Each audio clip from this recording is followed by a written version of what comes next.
All right, y'all, we're gonna be laying down this beautiful LVP flooring here.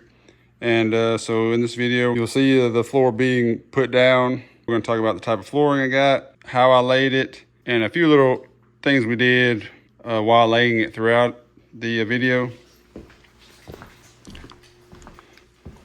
Like how we floated into the rooms with no transitions and whatnot.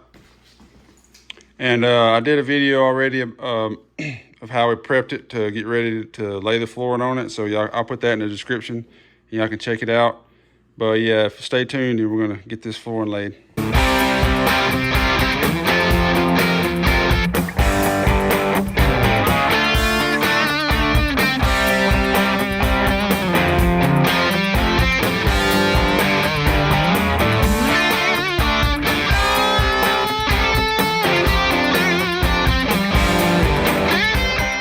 All right, we got everything, high spots sanded, low spots patched and leveled there. Everything's good to go. First thing first, we're gonna start, it's not a hallway, but it's kind of like a hallway here. It's just a long stretch here. We're gonna start there, but first, I'm gonna measure the room here and get basically an average, what it is in the middle. Come in, mark me a center line, and then see how many planks I got that goes to the wall. And see where it lands to make sure I'm not gonna have a little skinny strip against the wall. If I am, I'll move it one way or the other, about half the width of a board, just to either get rid of the skinny part or make it a little wider here. And as long as it don't end up landing with a skinny board over there, we should be able to work it out. But anyway, once we get that mark, we'll pop a chalk line, because the chalk line in the middle is going to be what we go off of, our flooring off of, because the wall, again, it's not perfectly straight like the tongue and groove, it's kind of wavy here and there. So we're gonna use our chalk line as a reference to measure over to the edge of our floor and to make sure it's nice and square in here. That's where we're gonna run it. Hopefully, I'm not gonna put in transitions if I can help it. We're gonna try to go flow it all into every room. Once we get through this doorway here, we can work that way. But we're gonna have to work backwards on the tongue and groove in this room and half of this room here. But it'll be all right. The rest of the house pretty much will be working the way it's supposed to go. That's what we're gonna do here. And I mentioned some stuff here and there. Now the flooring I have, South Wind. I got it from a local flooring place here. I looked at some stuff online, like the Life Proof and whatnot, but I went to a local place. They had the South Wind. It says I ordered the 5.5 millimeter because it was $3.30 a square foot, because the 8 millimeter was $4.20 a square foot. But somehow when they ordered it and it came in a few days, like 3 or 4 days, and I loaded it all up, it's like 2,400 pounds. Basically I had my truck maxed out. But when I looked at it, every label says 8 millimeter. So it's 6 inch wide. It's Tea Party Brown is what it's called. So it has a 1.5 millimeter attached underlayment.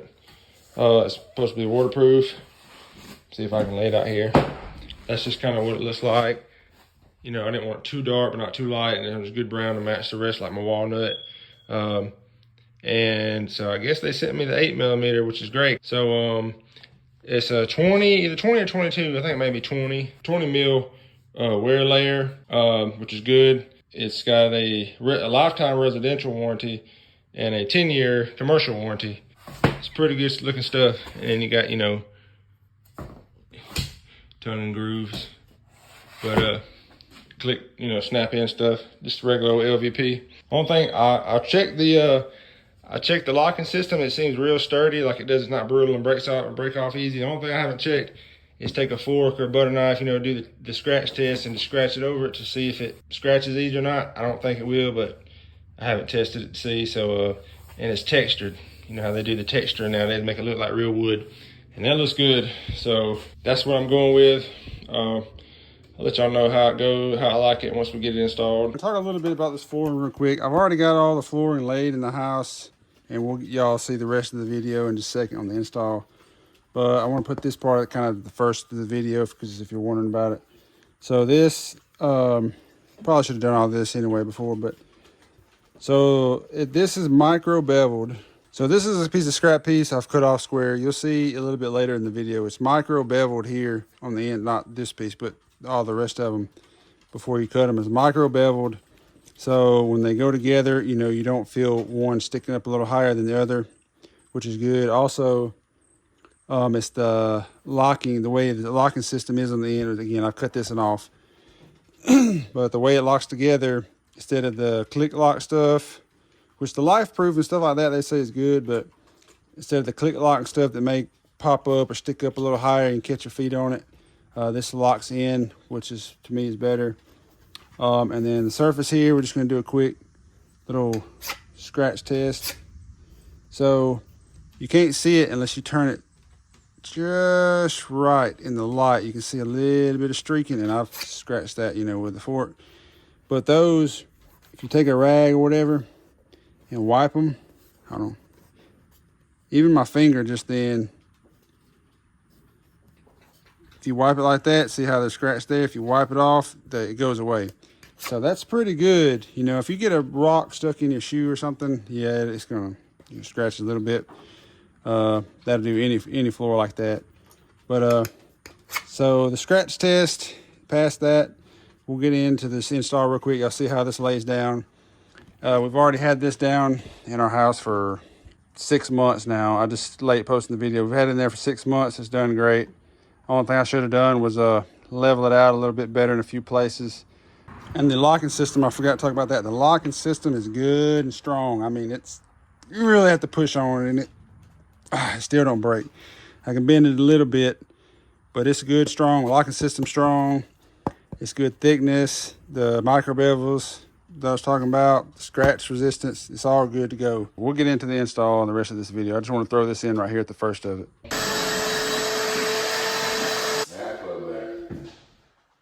We got 267 3/4.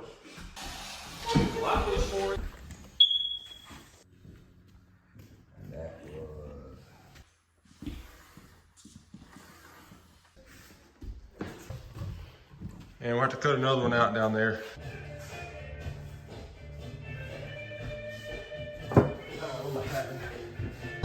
Also, what we did is we made it, we took our overall measurement, and we want a 3/4 of a piece, 3/4 of a plank last to fit there, and it'll come out 3/4 of a plank also on that wall over there, the way it measured out, so we're good. As long as it's half a plank or more, it should be fine. The last piece got cut 11 1/8. Extra gap ain't gonna matter.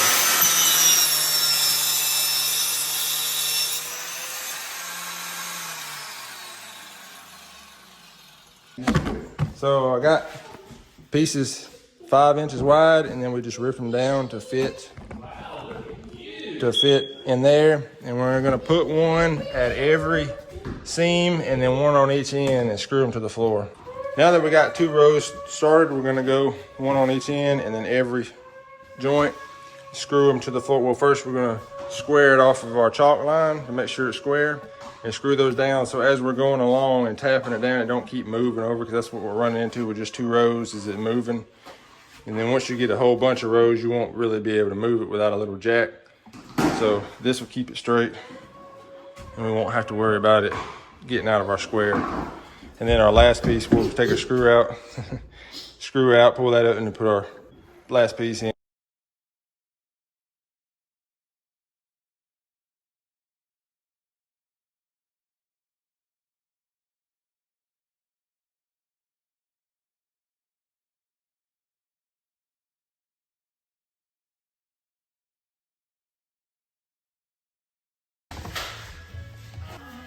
You got 5 and 7/16.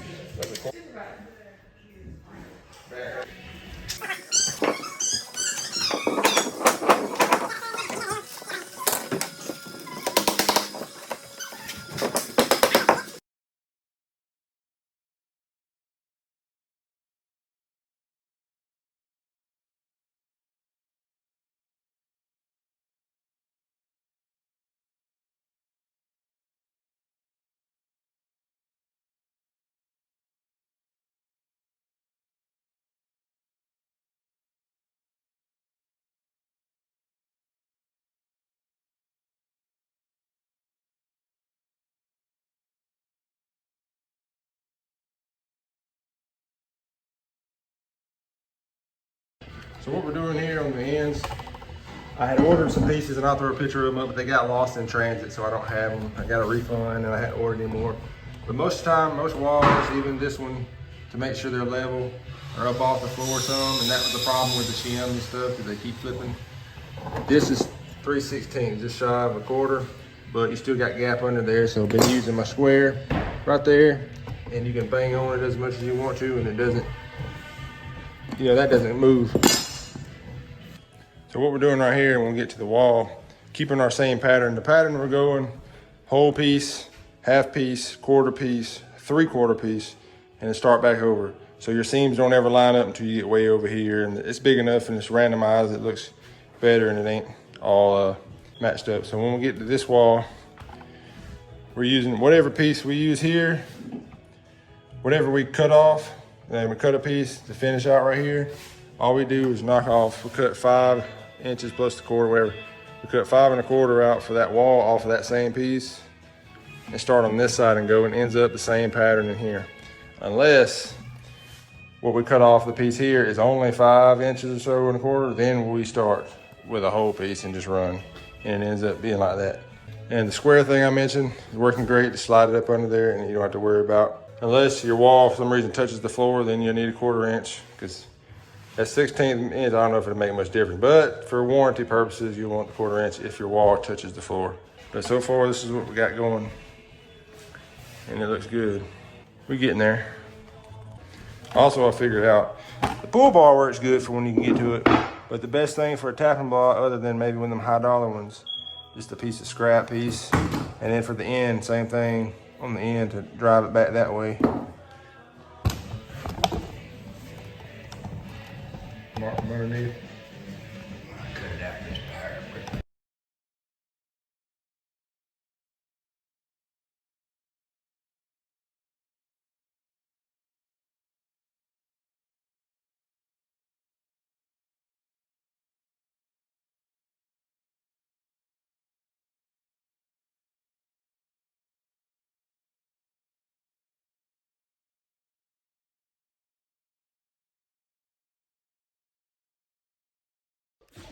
So within this South Wind flooring in the Tea Party Brown, I noticed there's really only about 4 different prints. So I've been laying them out, which the instructions say, and they actually give pretty good instructions for, you know, a lot of planks companies don't do that, but so it gives very detailed instructions, almost similar to what I did already.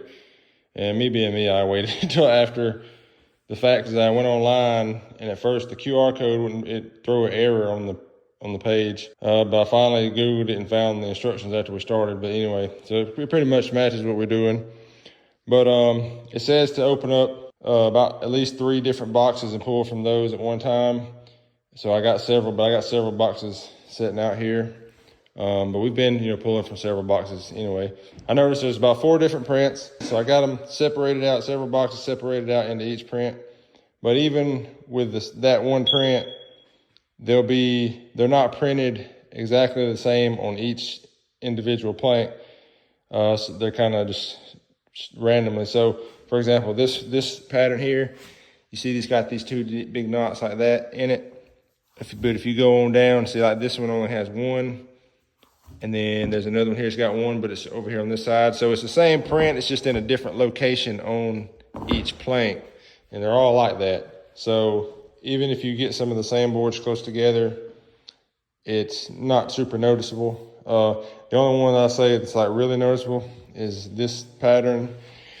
It has this, it's got the knot right on the edge, and it's from here. But anyway, it's pretty noticeable in that one. But for the most part, as long as you keep those kind of spread out and these other ones mixed in, it's good to go. I mean, you can see here, it's nothing real similar. These planks, we've started a couple different ways.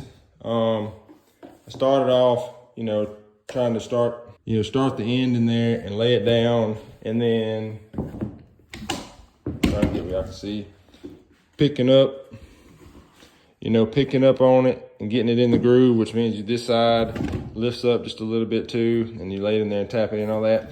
But what I noticed, as we get farther down and get them all tapped in, we look back, and some of them, because it was getting picked up, this previous board was getting picked up while we were putting this one in all the way down. Some of them ended up kind of coming back, out just a little bit and weren't seated all the way. So I had to go back and just go all the way down and just lightly tap them all the way down again to redo it. But so what we figured out works better is if we start off putting it in the long way first and get it right up close to the end. And if you push in good enough when we set this down, it lays pretty flat already. You just have to tap it just a hair. Anyway, so what we do is do that first and just get the end really close. And notice how it's lifted up just a little bit. Take my scrap piece here and then keep it slightly at an angle, and it helps drive it on in. And just tap it. Give it a little tappy. Tap, tap, tap-a-roo. Just tap it all the way down like that. And it sits down in there good and flat. And then I take my little short piece on the end down here the same way and tap it until the ends join together here. Just like that. I gotta go a little bit more. I got a slight more of a gap.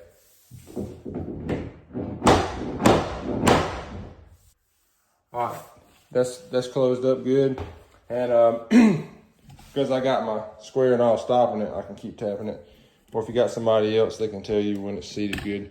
And these are, I noticed these are micro beveled, just ever so slightly. You can't really tell, it's not gonna get dirt in there or anything like that. But they just slightly have a micro bevel to it, which is pretty good. That's how I've been doing it. And like I said, this to me works better. I'm sure you can get some nicer tapping blocks, but this scrap piece works pretty good to me. Just fitting it down in the groove and keeping it at a slight angle and tapping it, and it knocks it right in, no problem. Same with the end. So that's how that's going.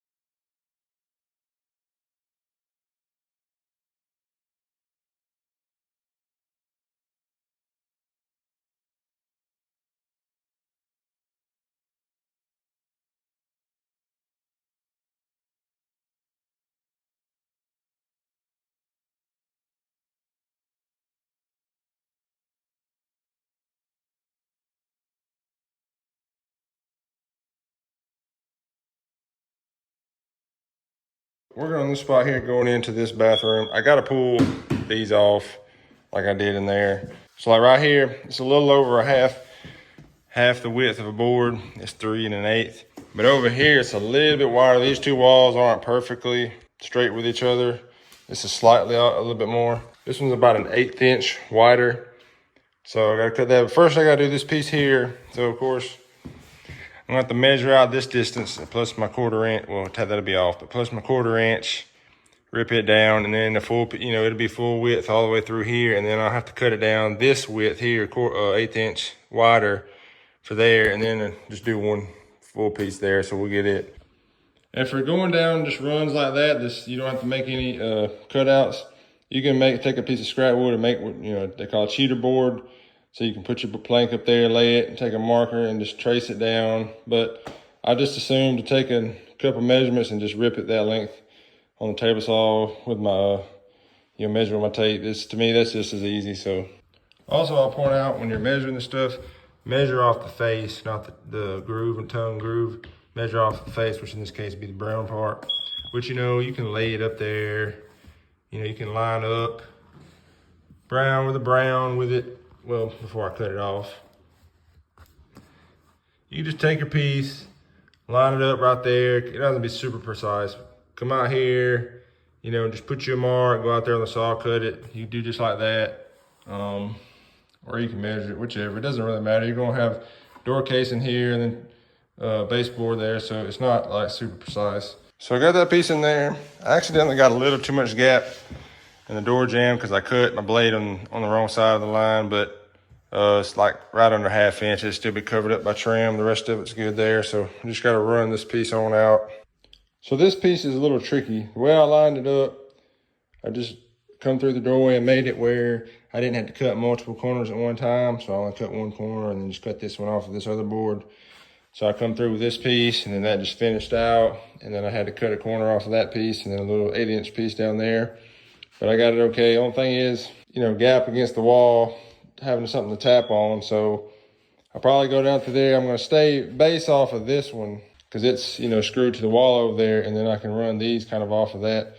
I just got to make sure my seams don't line up. So I'll hook that one in here, hook the next one in, whatever, you know, keep going and then tap into this one first and then tap these to line it up. I don't know. I just got to figure out. I know that one's going to be good and solid. I just have to get this part in here and that part in there good and straight with that one. All right, so there's probably an easier way to do what I just did. But what I did is basically I got my piece here, 2 pieces here locked in good with the rest of this floor.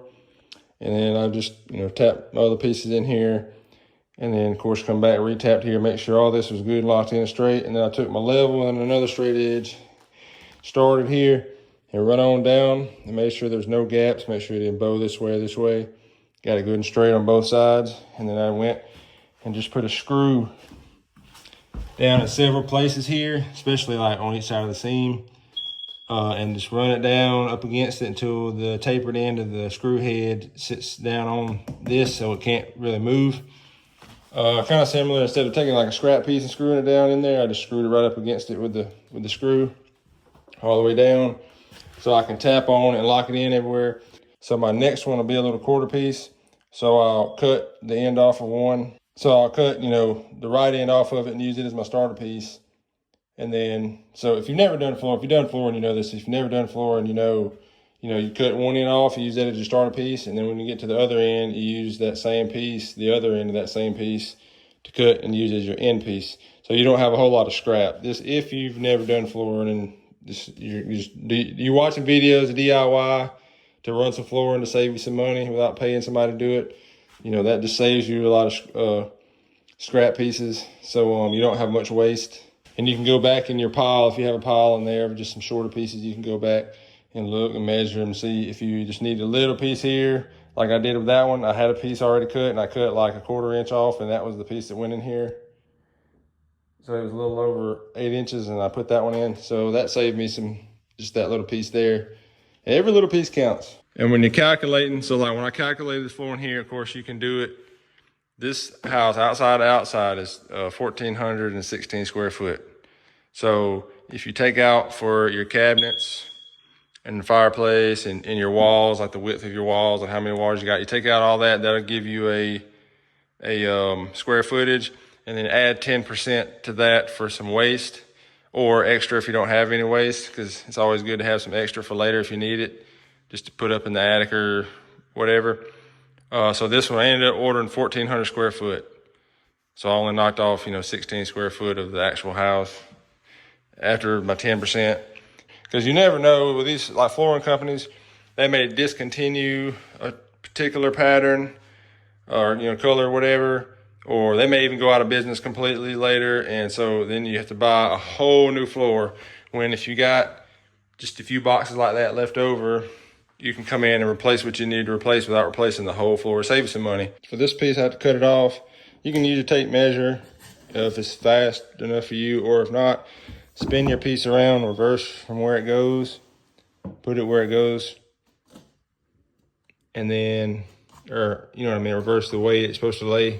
And then you can come back with your pencil and just put your mark there and go out there and cut it. And that'll be your piece you need. So like I was saying earlier, that's the piece I just cut. This is the piece I cut off of that end. And this will be a starter piece here in a couple rows.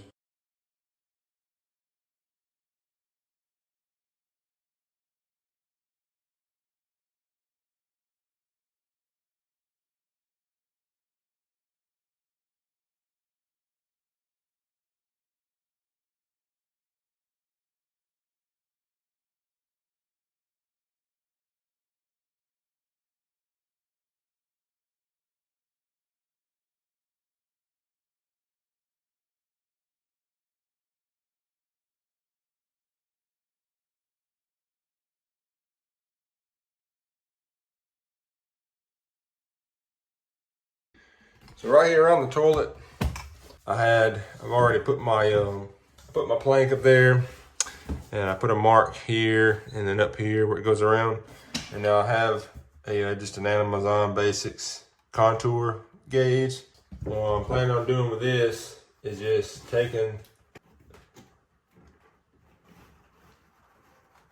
basically the contour of that, as you can see there, and then line it up here with, as you can see there where my marks are on the right side, one here and then one there. Line it up, take my pencil and draw around, and that's the contour of this. That way I don't just have a square cut and have some space around the toilet flange here. I want to go around it, you know, have it nice and neat, even though it's sort of where when it sits, it's just same space. And I don't know, you'll never see it, but that just, to me, that looks better. There's my contour there. As you can see, my pencil line. I'm gonna cut just outside of it because I gotta have a 1/4 inch expansion gap around it anyway. All right, I got my cut here. We'll see how it fits. We're good to go. It's just a little snug right there. But anyway, so we'll go finish up and get the rest of that installed.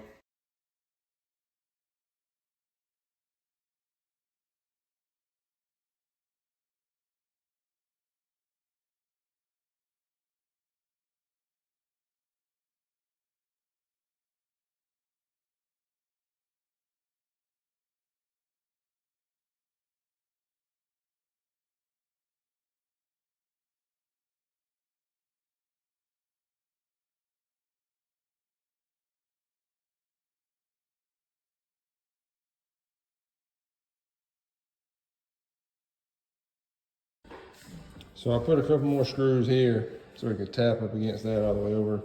Now what we're having to do here is we're notching out for this wall, and then I'll stick one out here, and then we'll finish that on out, and then we'll come run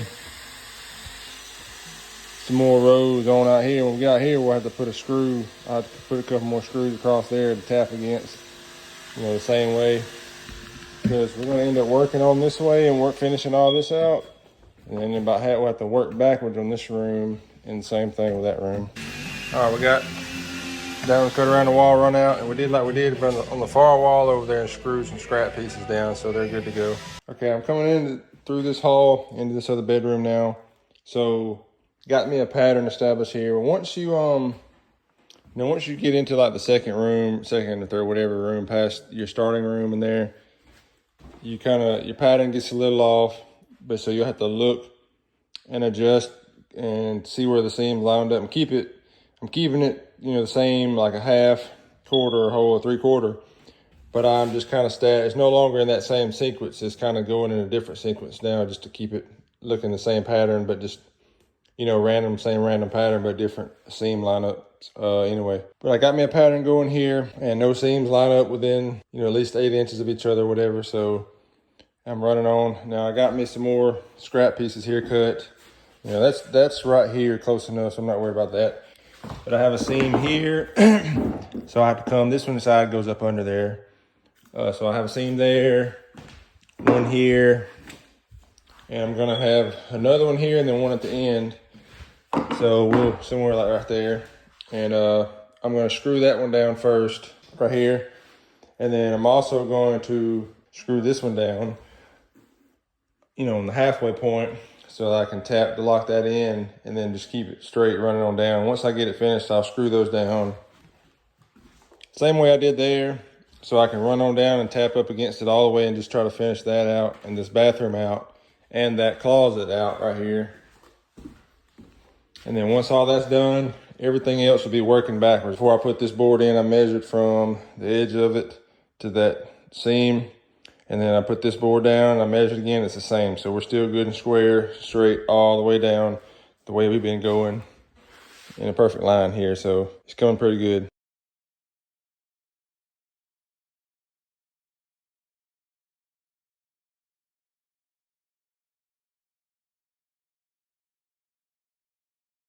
One thing I'm gonna do before I get too far is I'm gonna go and mark. I have all the studs marked on the floor.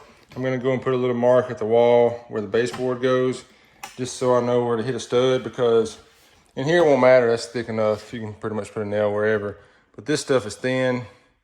So unless you hit the bottom plate down there, you need to hit a stud for it to hold wick pretty good. So I'm gonna just go put a little tick mark at the bottom or where all my studs are, so I know when I come back to nail my baseboards, it'll be solid.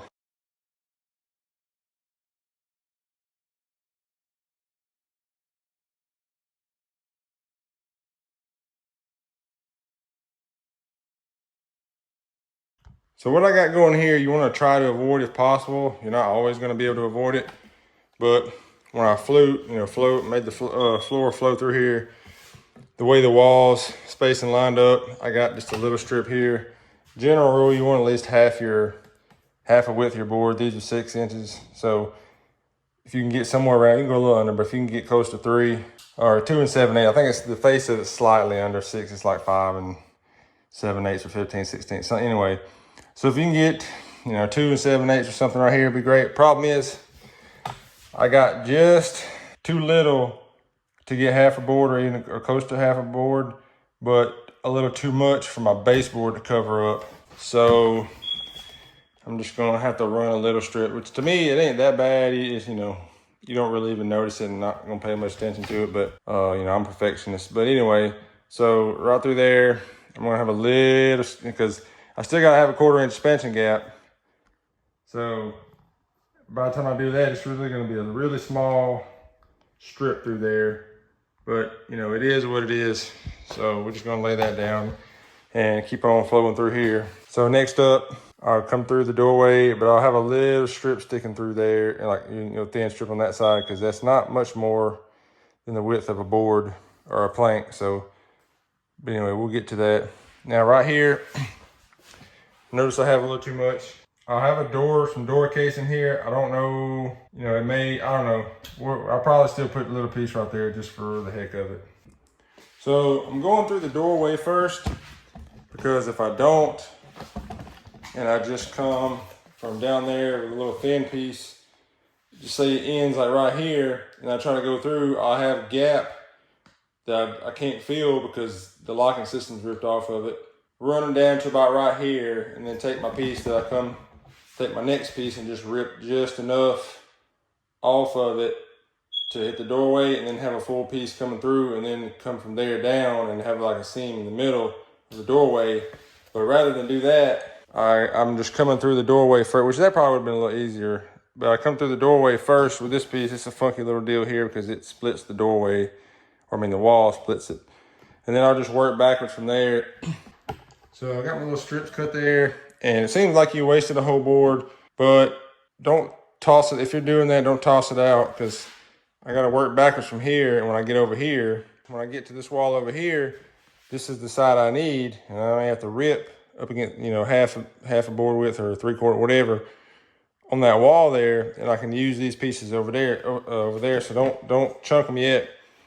And even if you cut, if you cut both sides of the locking system in a little short piece, sure, chunk it.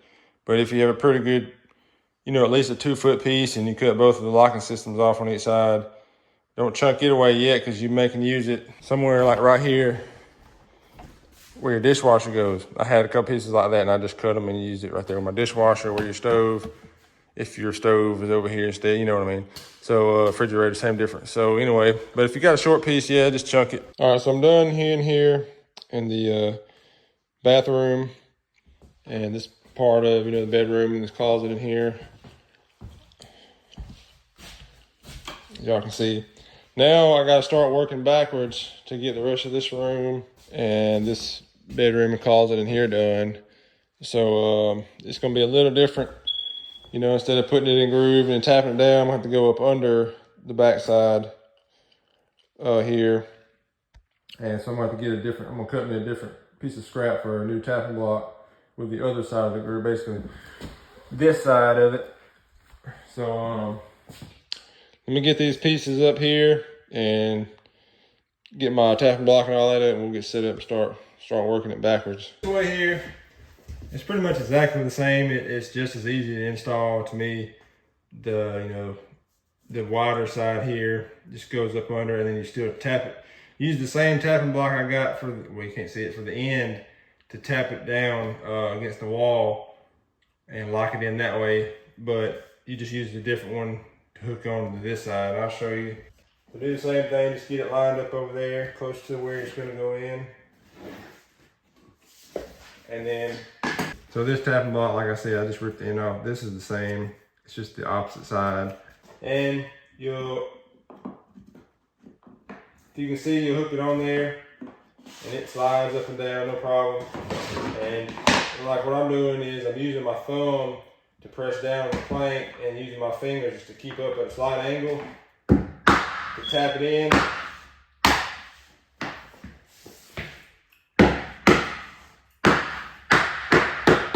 And that's it. As far as that way, this same block, this is the same one I've been using, you know, which is basically the same as that one. Hook it in the end there, just like normal, and then tap it down, you know, and it'll lock in, and that's keeping it up against the, tight on the wall there.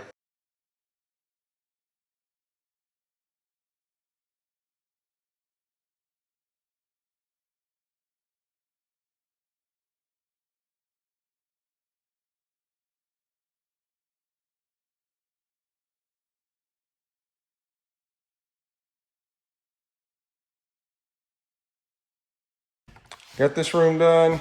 Over here, the way the wall spacing was, kind of like over here, I had to put that little piece because it was a little too big. I used those same pieces that I ripped, it's just the other side over here, and I ripped down 2 strips to go right here because it was just a little too big for my baseboard to cover. And here it is just you know, slim enough for my baseboard to cover. It's only like an 1/8 inch difference, but still it'll cover it. Plus the bed's going on the side of the wall anyway, so you'll never see it. But it was just slim enough for the baseboard to cover it up.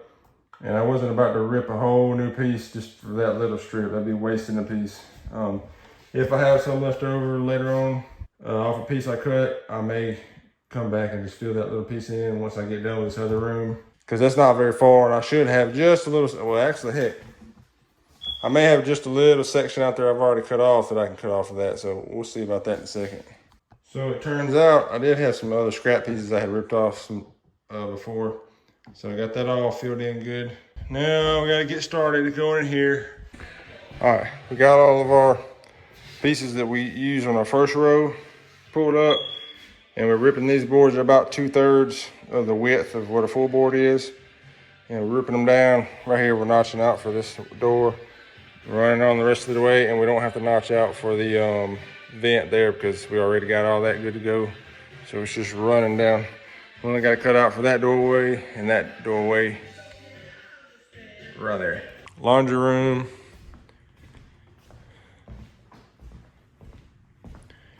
And in here, this hallway to girls' bedroom, and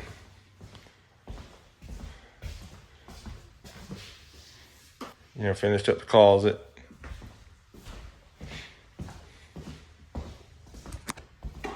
Then of course, this bedroom and closet and their bathroom here. So it's all finished up. I got to go back in a few places and trim out just a little more, like where I got it a little too close of a gap in a few places here and there, which this is good, except for that one is a little close.